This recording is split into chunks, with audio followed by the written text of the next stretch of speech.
La joie, c'est pas quelque chose que j'ai ou que j'ai pas. Tu veux avoir la joie, alors il faut que tu travailles sur la joie. Si tu travailles pas sur la joie, et je vous dis maintenant, sans rentrer dans devenir chassid ou tzaddik, rien du tout. Quelqu'un qui n'a pas la joie bichlal, il n'a pas commencé la avoda du Yehudi. Un juif. Un juif. Même bichlal, je veux te dire, un ben adam, un homme. Quelqu'un, il te fait du bien, tu lui dis merci.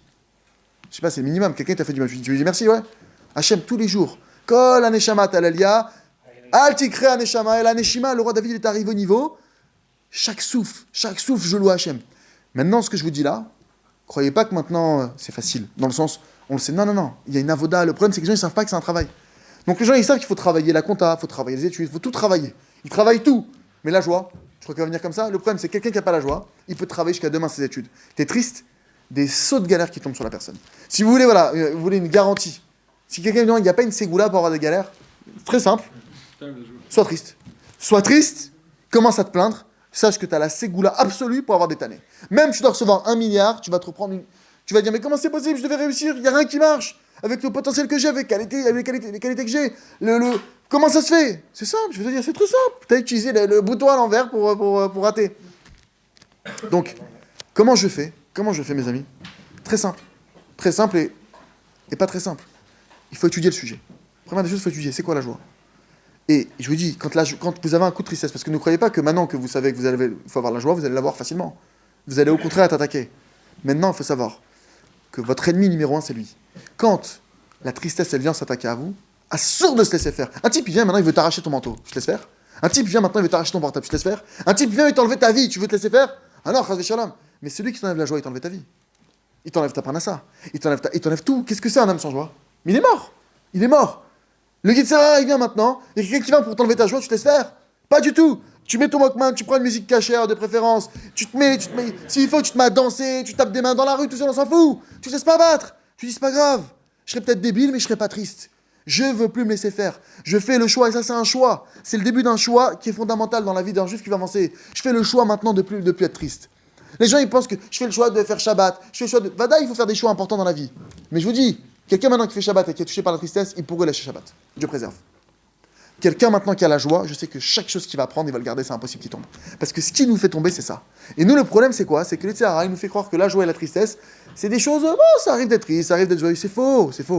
On raconte que le Hari Akadosh, regardez bien, si je vous dis maintenant, c'est quoi qui a donné le mérite au Harizal, qui a dévoilé la Kabbalah, je peux même pas définir ce qu'il a amené sur terre, tellement c'est... Si je vous dis maintenant, c'est quoi son secret à lui? C'est quoi la chose qui lui a permis d'arriver à son rang que personne ne peut imaginer? Une fois, il s'est endormi, il a commencé à balbutier.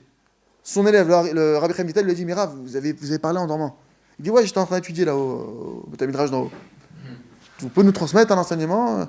J'étais en train d'étudier quelque chose sur l'ânesse de Bilam. Ah bon, et qu'est-ce que vous avez appris? Je te dis la vérité, pour t'enseigner ce que j'ai appris là-haut, il me faudrait 70 ans. On parle de quelqu'un qu'on peut même pas imaginer.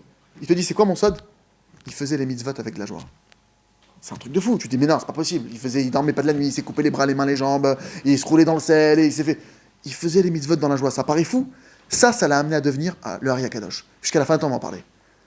Donc, mes amis, qu'Hachem, il nous aide à faire, et c'est ça la vraie guerre. La vraie guerre.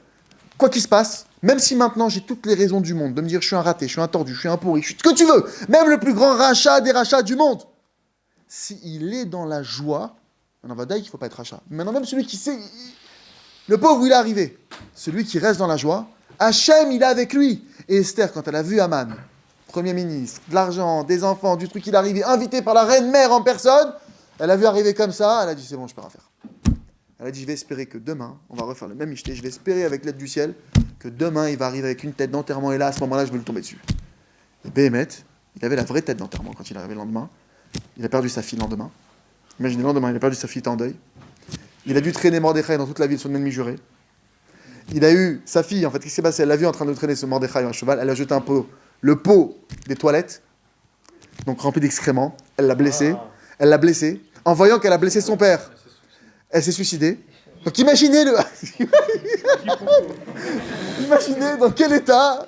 Et en plus c'est pas ça, donc il arrive chez lui, il est en deuil et tout, il a oublié le michté maintenant, le festin il est plus là-dedans.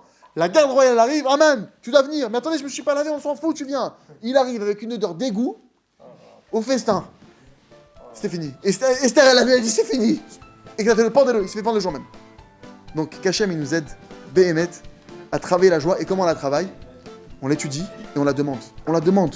Mon Dieu, donne-moi la joie. Mon Dieu, aide-moi à pas me laisser abattre. Mon Dieu, renforce-moi la joie. Mon Dieu, je t'en supplie. Je sais que maintenant, il y a des choses qui me font mal, mais aide-moi à garder la joie. Je t'en supplie, donne-moi les forces de me dépasser. Donne-moi les forces de te voir à travers la matière. Donne-moi les forces de rester connecté à toi. Enlève-moi ce que tu veux, mais laisse-moi la joie. Je t'en supplie, Hachem. Laisse-moi la joie. Laisse-moi rester avec toi. Parce que celui qui n'a pas la joie, il se déconnecte d'Hachem. Chazak, Ben Chazak.